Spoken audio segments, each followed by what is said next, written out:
How do the girls look? Look, we need to get started. We had the conference room for 2 hours and our time is almost up. They'll wait. The revolution is here and nothing can stop it.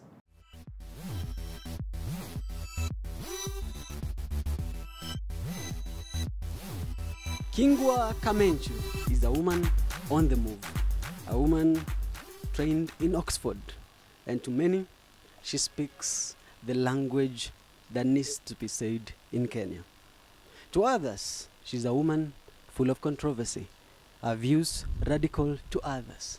But today she speaks to SD. She tells her story in her own words. Welcome to SD Kingwa Kamencu. Karibu sana. Thank you very much, Jared. I'm happy to be here. It's a pleasure to see you. Yeah, also a pleasure to meet you. Very nice, polite gentleman. It's a pleasure. What are you up to apart from the hustle and bustle of politics and stuff? What are you up to as for now?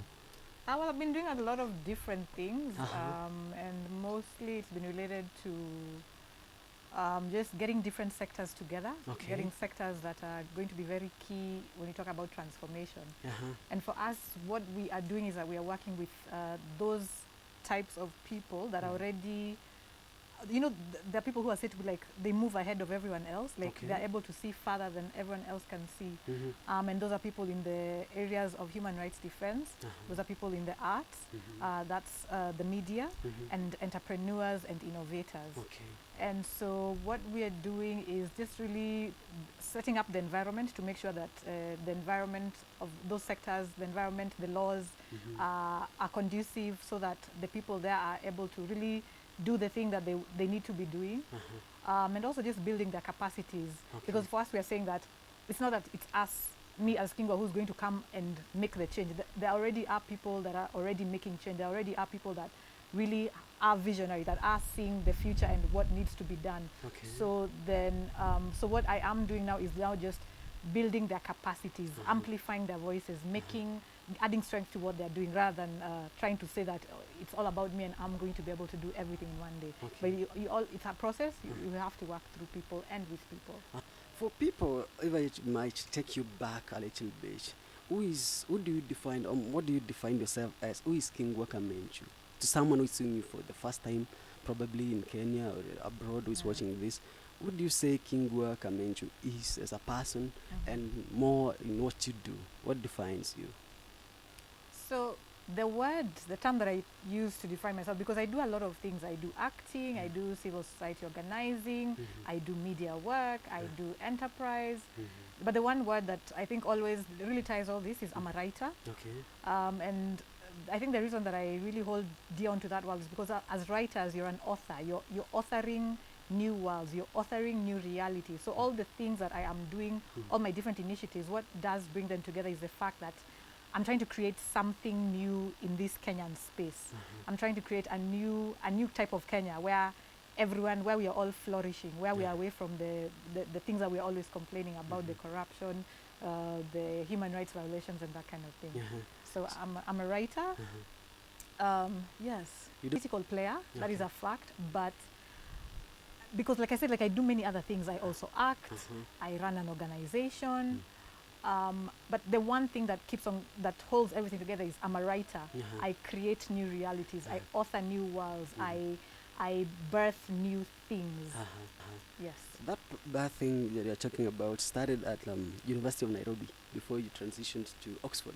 Tell us about that journey of writing for you, because most people know you as the person who came up from 2011, started politics, but there's a story behind Kingwa that people need to know, that education aspect, I think. Yes. Tell us about your journey in education and into civic work and literary world. So I was in high school in Kaga Girls in Meru. Then I joined the University of Nairobi where I studied history and literature. Because I've always been interested in writing, even from as far back as high school, primary school. I wrote my first book when I was in campus. Oh, really? Yeah, and it ended up winning 3 awards. Like I think when I was still in campus, it won the Jomo Kenyatta Prize for Literature. It was #1 in the youth category. It won the Wahome Mutahi Prize. I think it was #2, and it won the National Book Development Council Manuscript Award, and it was still in manuscript form. So I wrote, that was when I started writing fiction. I started even writing with the media. I was writing for the Nation, the Saturday Nation. And after that, I traveled. I went to do a master's. I did a master's in African Studies and a master's in creative writing. And then I got back, and I think that's the point at which most people remember me for, that I got into politics. Yes. Yes. What motivated you to join that field? It's called murky. People say it's a murky world. For a literary giant like you with those awards, what drove you into politics? You're very kind to call me a literary giant because I haven't really done much. Although no, I think my writing has more changed, taken a different form since then. But it's very kind of you to say that. But the thing that really drove me to join, to just jump into the deep end in politics, was anger. Like I was very angry about. So here I was in the UK, and I'm seeing a country that takes care of its people, that has free health service, free health care, and really high quality, top-notch health care. I, as a foreign student, I was being paid. I was getting free health care, and I was just looking back at Kenya, where, forget about a foreign student or a foreigner, like a just a Kenyan, a kawaida Kenyan, the kind of healthcare that we get, the kind of conditions that we have allow ourselves to live. When I was there, it was a time when there was drought in the country. And so you'd be going to London, and on the train stations there are like big posters saying the biggest drought in East Africa since in 50 years. And I'm like, wait a minute, why are we begging for food for Kenya? Like, Kenya is not a poor country. Like, what is this? What is this idea that, why are we begging wazungus, like 50 years since independence, and we are still saying drought year in, year out? Like, it's not that we're a poor country, it's just that there's a problem in terms of our organization, our administration, our leadership. At the same time, when I was at Oxford, there was a group called the Oxford University Africa Society, and it was an association of African students at Oxford, and I was the president when I was there. And so we used to do a lot of social events, and also just bringing African speakers to come and talk about the situation in Africa, because, I mean, much as we're all there, like, all diasporans, by the way, that's something, all diasporans, like, a big part of their thinking is spent on thinking back home. So we had a conference for students from all over the UK, African students, and one of the things that kept on coming up at the end of it was that we need new leadership, we need new governance, we need to change things. So at the end of that, I got to ask myself, okay, so we keep on saying that we need new leaders and we need new thinking, then so where is this new leadership going to come from? Who is going to do it? And there's a writer called Toni Morrison who says that if you keep on saying that there's a book that needs to be written, it is your responsibility to write it. And so I said, okay, so for me, who keep on saying that we need new leadership, it is my responsibility to try to provide that leadership. So just at the end of all that, I said, okay, you know what? It was 2011, elections were coming up in 2012. So I came back to the country. I was visiting now back in Kenya. So I said, like, now that I'm here, I'm going to just jump in and announce that I'm going to be running in the next election. And yeah, we'll see how that goes. And I think right now we're at a place where people are able to see the difference between nonsense and sense. For example, if there was absolutely nothing behind myself and what I say, you wouldn't have invited me here. Yeah, I suppose. And I've seen that. I mean, actually, in the media has some of the brightest people in this country. Having been in the media myself, I know that. And I think as a country, we are tired of being lied to all the time. We are tired of, first of all, a very pretentious kind of politics that I pretend I am holy. Then behind the scenes, first of all, I've robbed the country blind. I've impregnated so many people. I have so many children. And we see that all the time. We see so much hypocrisy in our politics. So I am like a breath of fresh air. And I think that's why a lot of people are interested in me and my candidate. And that's why even till today, people still listen like, okay, so what is she going to say today? Because I think I'm just beyond the whole pretension. I will be a human being. I will be a person. If I'm saying on Facebook that I've taken a matatu because I'm broke, or my landlord wants to kick me out because I haven't paid rent, See, those are issues we all face as Kenyans. we do. So why am I going to start pretending that suddenly mimi ni mheshimiwa ati yeah, no, I don't do the pretentious kind of thing. I'm very real. Like I very much try to be. And anytime people try to Kingwa mheshimiwa, I'm like, can you just call me KK? Just be like, can we just be human beings? Madam President that people know is a fictional creation. She even has a TV program, a very wonderful web series called Madam President, which I did with my producer is called Jackie Lebo. Really good. It's on YouTube. And it's actually very naked. It is, right? It is very naked. Very well produced, even in terms of the quality and the script. Do you say you're ahead of what the Kenyan mindset is at the moment? Because that nakedness in Madam President and stuff that you post on social media, to some it's quite radical. It's quite to the extreme to some. They say you post maybe sexual stuff and stuff. Do you think that overshadows what you are trying to do? Because you as an art person, you see the creativity in what you're doing. Yeah. But do people say that you are misunderstood? Do you think you're misunderstood?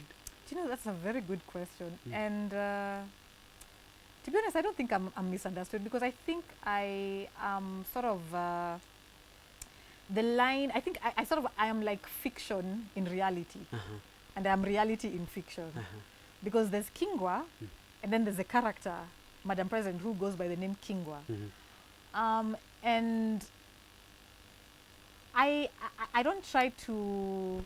So I like that character that I created. Like she makes me happy when I'm stressed or when I'm sad. I like and I imagine something that she would do, and I write about it and I share it. Like she makes me happy, and I think she liberates me from those chains I was talking about. Those chains of extreme. Oh, you people! I am this serious person. She liberates me from those chains of hypocrisy.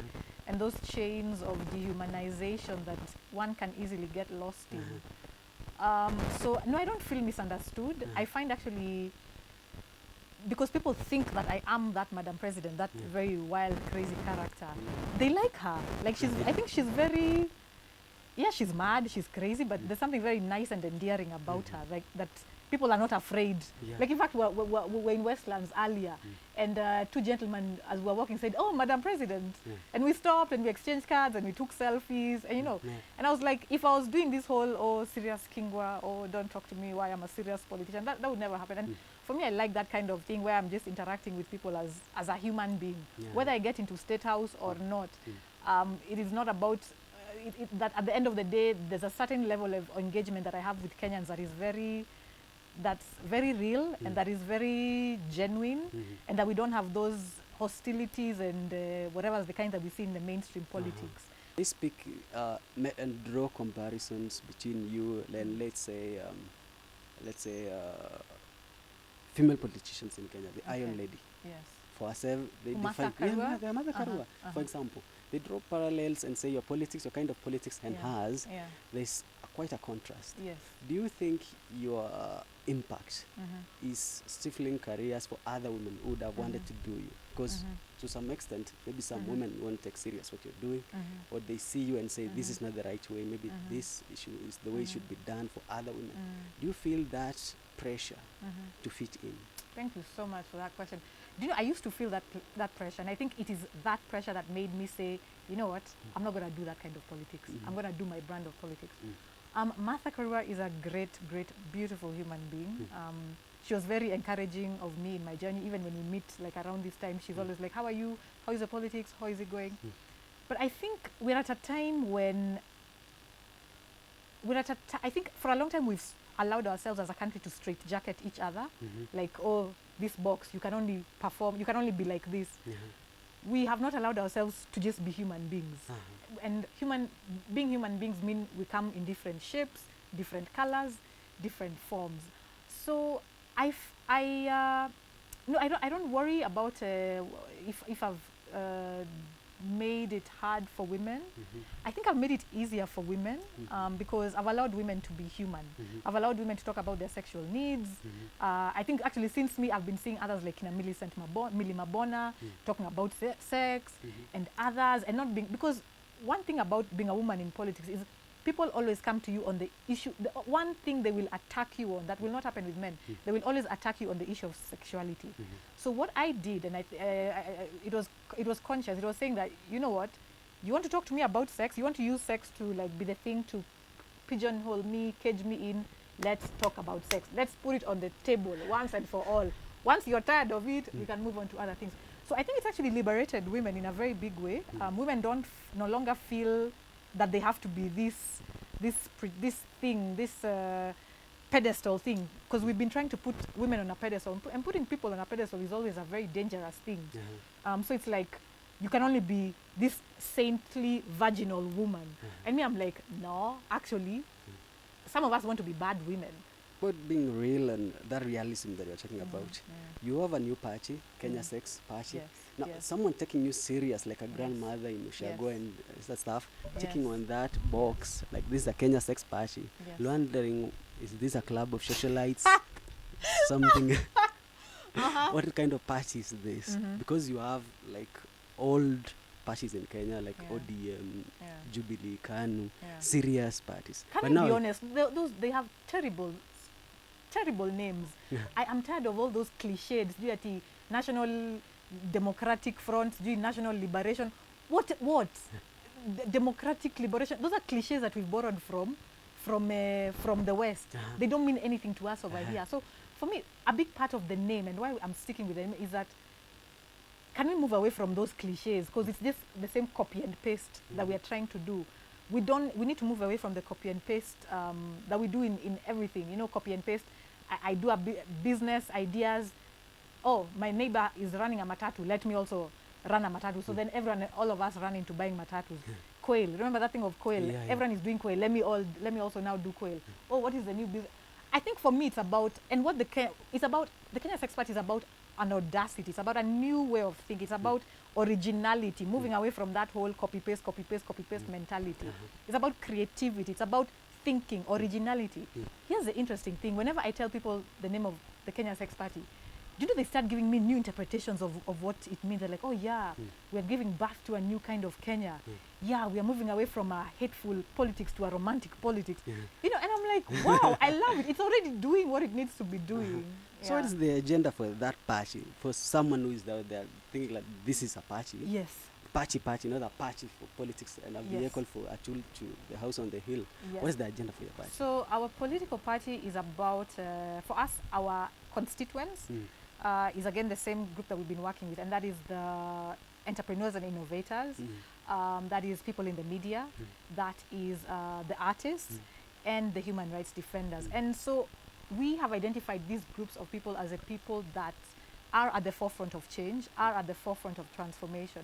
And so for us, one of our key things, for example, is we want the arts to be the #1 provider of GDP in the country. For us, we want to harness the arts, and it again even goes back to the name and the whole idea of originality, that we are birthing a new order, we are birthing a new way of being. Because right now, the reason that we are where we are as a country is because it's like we've had so many miscarriages, and that's why we're not seeing anything new, anything new in terms of policies, anything new in terms of new ideas. Well, I am very happy to have been here on your show. Thank you very much, Jared. And I think I just wanted to share with Kenyans is let's not give up.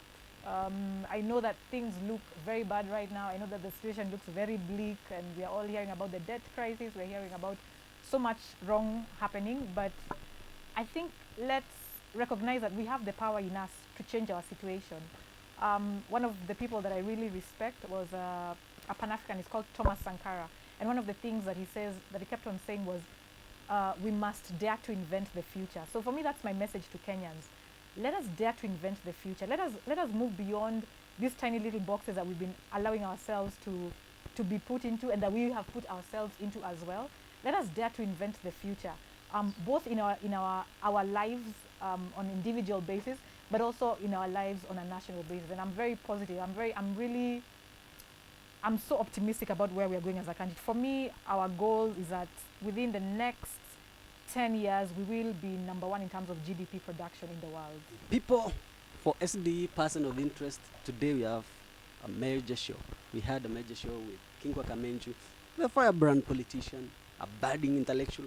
She spoke her heart, she said what she had to say, and we expect you to say in your comment section. Comment, say anything. It's SD Kenya on Facebook, SD Kenya on Twitter, SD Kenya on Instagram. What are your handles, maybe, for social media? Facebook is just Kingwa Kamencu. Then Twitter is at Kingwa. Instagram is at Kingwa Kamencu. And